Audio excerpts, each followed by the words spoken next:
रायगढ़ की रियासत के राजा विक्रम सिंह एक लोकप्रिय राजा थे। उनके राज्य में हर तरफ खुशी थी, लेकिन उन्हें नहीं पता था कि उनका अपना ही मंत्री उन पर घात लगाए बैठा है। राजा विक्रम सिंह का मंत्री राजा का मान सम्मान देखकर बहुत जलता था। वह स्वयं राजा बनना चाहता था, इसीलिए राजा के बेटे प्रताप को रास्ते से हटाने के लिए षड्यंत्र रचता रहता था। राजा ने बूढ़े व्यक्ति को चोरी के लिए दंड दिया। तुम अपना अपराध कबूल जी महाराज, पर मैं मजबूर था। चोरी नहीं करता तो क्या करता। अपराध अपराध होता है। तुम्हारा दंड यह है कि अब से इस राज्य का कोई भी व्यक्ति तुम्हारी किसी प्रकार की सहायता नहीं गर्मी करेगा। है, प्यास लग रही है, अब तो चला नहीं जाता। वो पेड़ के नीचे खड़ा हुआ तो चक्कर खाकर बेहोश होकर गिर गया। तभी वहाँ राजकुमार प्रताप आ गया। बाबा उठो बाबा, पानी पानी। प्रताप पास के कुएं से पानी लाया। कहाँ जाना है आपको? तुम रहने दो बेटा, कोई देख ना ले। जल्दी से यहाँ से चले जाओ, नहीं तो तुम भी दंडित कर दिए जाओगे। छोड़िए दंड को, चलिए मैं आपको घर पहुँचा दूं। प्रताप उसे अपने घोड़े पर बैठा कर ले गया।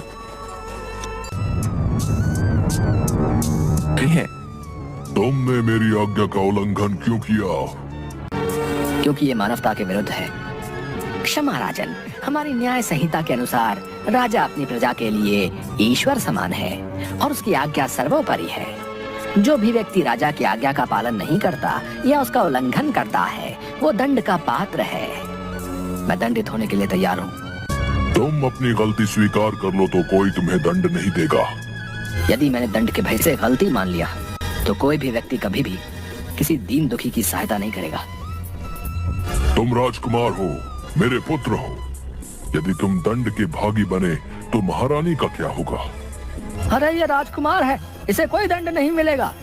सच बात है, राजा अपने बेटे को बचाने के लिए न्याय की अवहेलना करके कोई ना कोई उपाय निकाल ही लेगा। देखना भैया, भाई वो राजा है, कुछ भी कर सकता है भैया।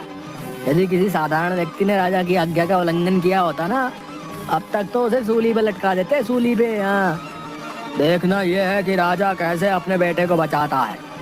चुप रहो तुम लोग। राजकुमार, मैं तुम्हें राजा नहीं पिता बनकर समझा रहा हूँ। अपनी गलती स्वीकार कर लो। महाराज ठीक कह रहे हैं, इसी में सबकी भलाई है। महाराज, मैं भी आपका ही पुत्र हूँ। मेरे दृष्टिकोण से मैंने एक प्यास से तड़पते हुए व्यक्ति की सहायता करके कोई गलती नहीं की।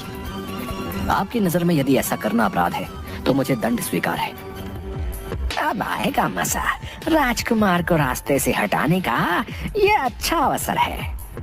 मंत्री, इस अपराध का क्या दंड है?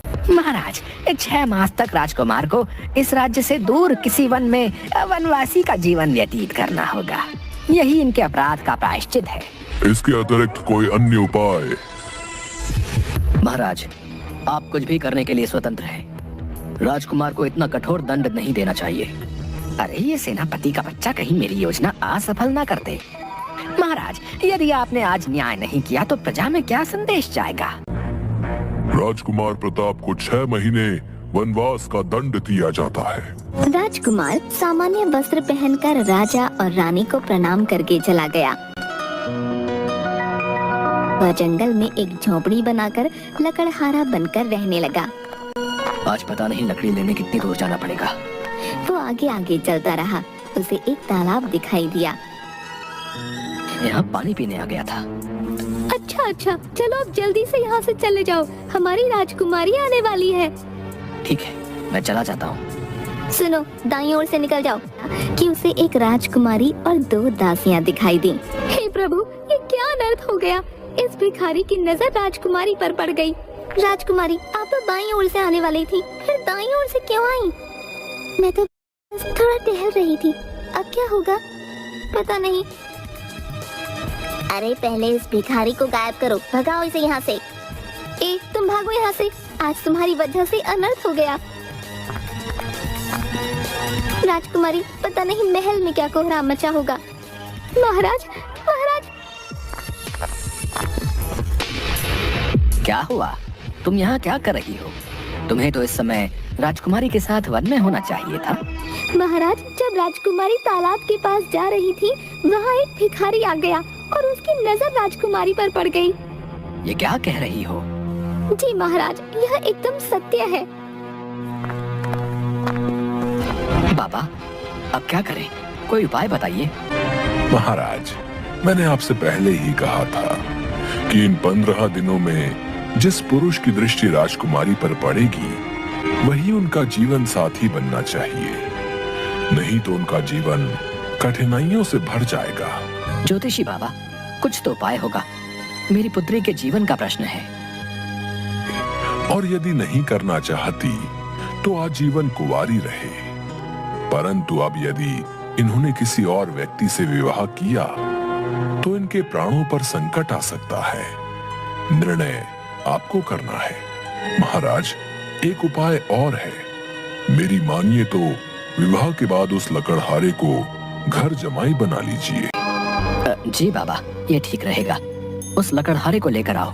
हम अपनी पुत्री का विवाह तुमसे करना चाहते हैं। क्या तुम तैयार हो? यदि मैं तैयार न हुआ तो क्या आप मुझे यहाँ से जाने देंगे?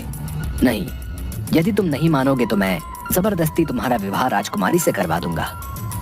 महाराज, मुझे भविष्यवाणी वाली बात पता चल गई है। मैं विवाह से इनकार नहीं कर सकता, किंतु मेरी एक शर्त है। बोलो, कैसी शर्त? मैं विवाह के बाद भी वन में ही रहूंगा, यहाँ राजमहल में नहीं। ये नहीं हो सकता। तुम सोचो, मेरी पुत्री वहाँ कैसे रहेगी? वो मैं नहीं जानता। मुझे आपके राजमहल से अधिक अपना आत्मसम्मान प्यारा है। ठीक है। पिताजी, ये आपने क्या कर दिया? पुत्री, मैंने बहुत सोच समझ कर ये फैसला किया है। यदि तुम्हारा विवाह नहीं हुआ तो मेरी मृत्यु के बाद तुम ये सब कैसे संभालोगी? मैं अपनी इकलौती पुत्री को किसी लकड़हारे को नहीं दूंगी। बड़ी धूमधाम से प्रताप और राजकुमारी का विवाह हो गया। ये लड़का ना दिखने में लकड़हारा लगता है और ना बातों से। हाँ, आप ठीक कह रहे हो। काश ये कोई राजकुमार होता। महाराज, आज विवाह संपन्न हुए 2 दिन हो गए। अब हमें यहाँ से चलना चाहिए। पुत्र, कुछ दिन और रुक जाओ। कृपया हमें जाने दें। प्रताप और राजकुमारी वन में चले गए। तुम छिपकर इन पर हर पल नजर रखो। देखो, इन्हें कोई कष्ट न हो, ये सुरक्षित रहे। प्रताप का दंड 2 दिन में पूरा हो जाएगा, पर वो यहाँ किसी भी हाल में जीवित वापस नहीं आना चाहिए। जंगल में आग लगा दो या उसे तलवार से काट दो। समझ गए ना? मंत्री जी, आप बेफिक्र रहें, काम हो जाएगा।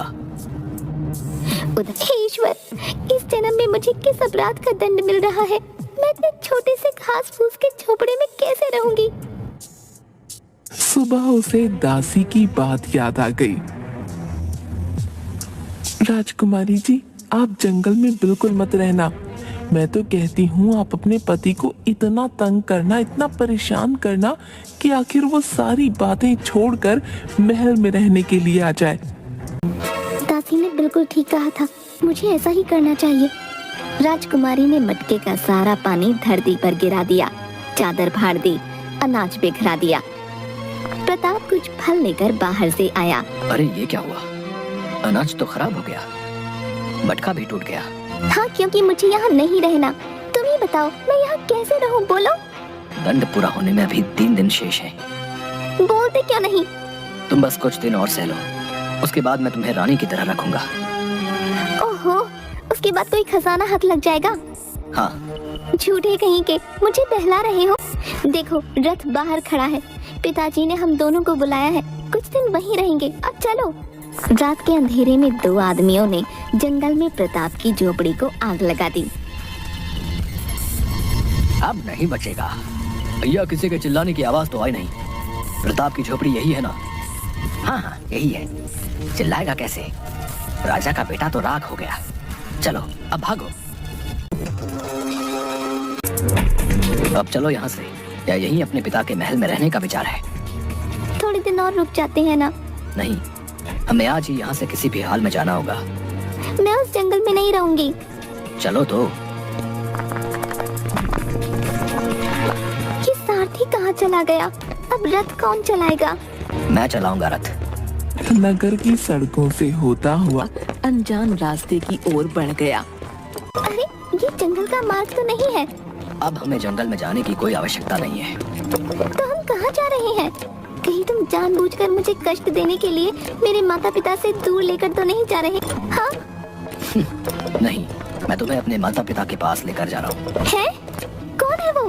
कहाँ रहते हैं? क्या करते हैं? अरे इतने सारे प्रश्न एक साथ। तभी रथ राजमहल की ओर बढ़ता है। राजकुमार प्रताप पधार रहे हैं। राजा और रानी भाग कर आते हैं और उसके गले लग जाते हैं। अरे ये तुम्हारे साथ सुंदर सी लड़की कौन है? ये राजा विश्वा की पुत्री, मेरी पत्नी और आपकी बहू है। रानी आरती उतार कर दोनों को महल में ले जाती है। तभी राजा विश्वा रस्सियों से बंधे हुए दो आदमियों के साथ आ गया। पिताजी, ये राजकुमारी के पिता महाराज विश्वा हैं। पधारिए महाराज, पधारिए। प्रताप, मुझे सब पता चल गया है। महाराज, पहले आप अपने मंत्री को बुलाइए। इन दो व्यक्तियों ने कल रात जंगल में राजकुमार प्रताप की झोपड़ी में आग लगा दी थी। चलो तुम दोनों सच सच बताओ, ऐसा क्यों किया? वरना महाराज, हमें मंत्री जी ने ऐसा करने के लिए कहा था। वो नहीं चाहते थे कि राजकुमार प्रताप जीवित वापस आए। वो आपसे ईर्ष्या करते हैं। वो नहीं चाहते कि राजकुमार प्रताप राजा बने। सेनापति, मंत्री और इन दोनों को तुरंत कारावास में डलवा दो। मुझे क्षमा कर दो मेरे पुत्र। तुम सच में बहादुर, निडर और एक अच्छे राजा बनने योग्य हो। मुझे तुम पर गर्व है। और हमें अपने जमाई राजा पर मान है। क्यों बेटी, अब तो खुश होना। और उसके बाद राजकुमार प्रताप और राजकुमारी महल में खुशी खुशी रहने लगते हैं।